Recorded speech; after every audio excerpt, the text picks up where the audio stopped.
And again, I think this is a bit of a controversial way to look at it.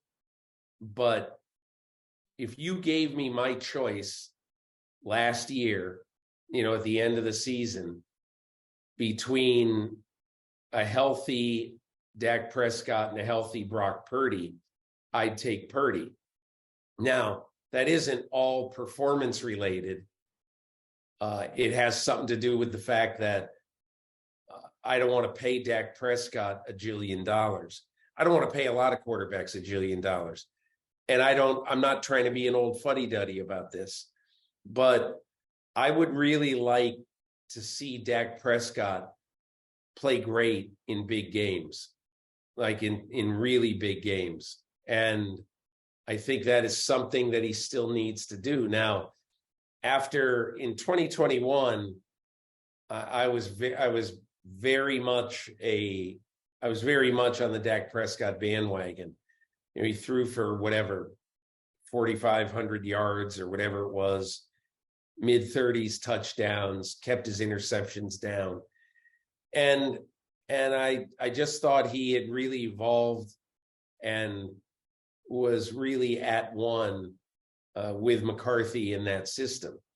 But last year, even though, obviously he was hurt a little bit of the time, last year, I don't think that he continued his evolution.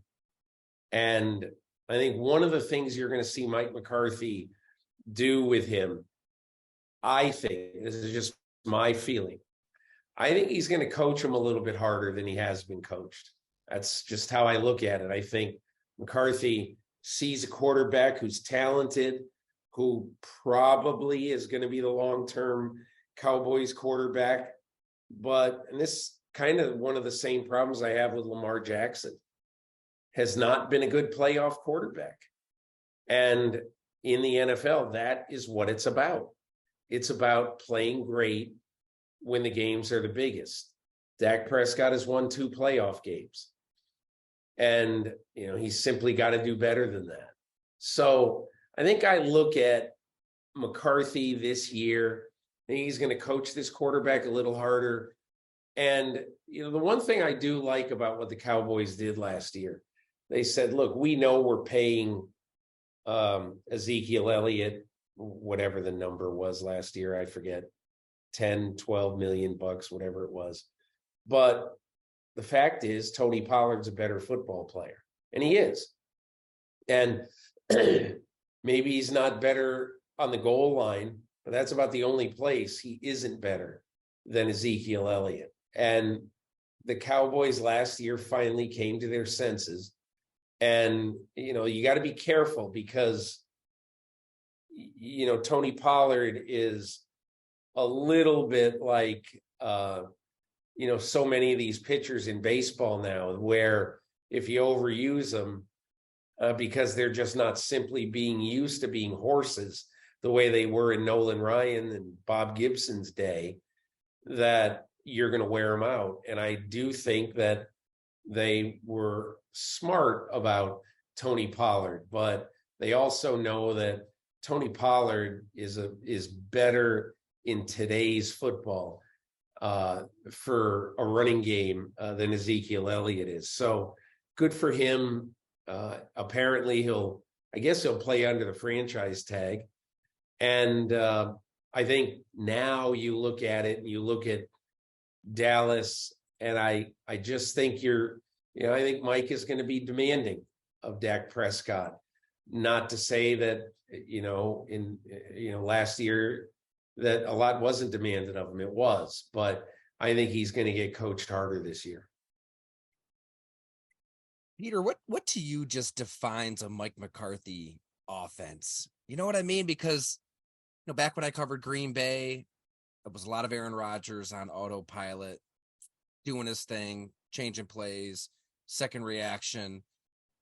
Didn't have a lot of respect for Mike's offense pretty early on, but they had a lot of success, so it's hard to figure out who deserves credit for that. But then it kind of ran its course. I don't know, you think of like Kyle Shanahan, Mike McDaniel, a lot of these coaches around the NFL, Sean Payton, you kind of know what defines their offense schematically. If you were to ask me like what is a Mike McCarthy offense, I don't know if I could really give you an answer right now. I don't know, because the play calling's kind of been in and out of his hands. It wasn't Green Bay. It is here in Dallas. It's always hard to tell who's doing what behind the scenes. But what is it to you? I think he, the times I've talked to him, he's so huge on balance.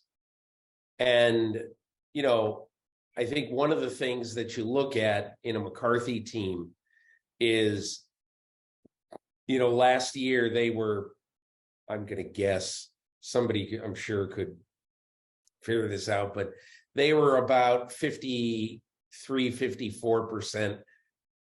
pass, 47% run, something like that.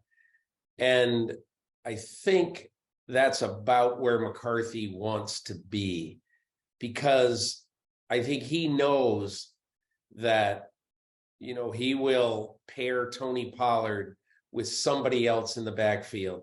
And last year, even though Ezekiel Elliott had more rushes, he was way behind him in yards and like a yard and a half behind him in yards per carry, something like that.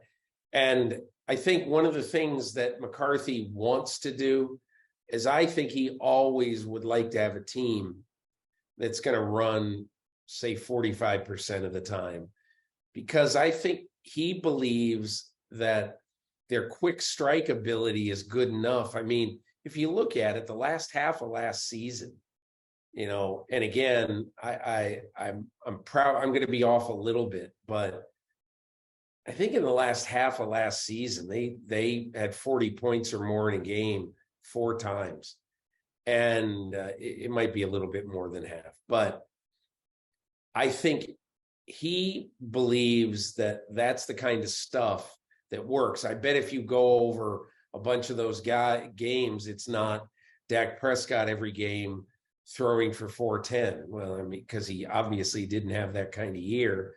And, obviously there was whatever it was, 4 or 5 starts for Cooper Rush.